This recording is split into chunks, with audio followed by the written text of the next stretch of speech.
मदरसा महमूदिया तजवीदुल कुरान शेखपुरा उजला के अंदर लॉकडाउन से पहले 300 के करीब बच्चे पढ़ रहे थे, उनका दाखिला था। अभी लॉकडाउन की बिना पर कम बच्चे कर दिए गए हैं, 100 बच्चे ही तालीम दे रहे हैं।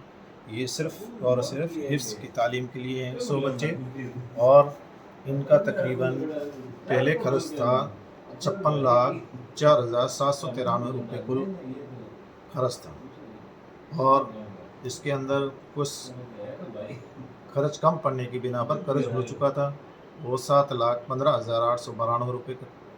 और जो लोग देते हैं हसनात, वाजिबात, चिरम कुर्बानी, आमद अशिया, खुराक मुअल्लिमीन और जानवरों की जो कीमत है, और कुछ लोग अनाज भी देते हैं। 145 कुंटल अनाज लोग देते हैं।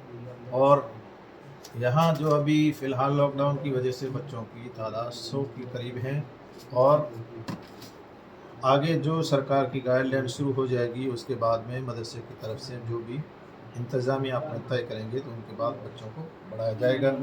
और अभी जो ऐसे कुछ गरीब बच्चे हैं, लोगों ने अपने गोद में लेकर रखा है, उनके एक बच्चे का सालाना 10,000 रुपये खर्च है। और खर्च 10,000 रुपये अगर कोई बंदा एक साथ नहीं दे सकता है तो वो अपनी रकम को किस्तों में जमा कर सकता है।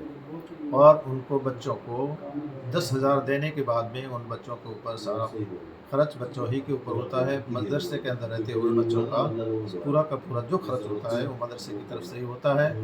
और बच्चों को खाने का, पीने का, बिजली का, पानी का, बिल्डिंग का और तालीम की फ़ीस का जो भी खर्चा है वो सारा का सारा खर्चा मदरसे की तरफ से ही होता है। और कुछ ऐसे बच्चे गरीब हैं जिनके पास पैसे नहीं हैं तो उनको नकद पैसे, कापी के, तेल के, कलम के, वो भी पैसे दिए जाते हैं, और उनका किराया का भी इंतज़ाम किया जाता है आने जाने का।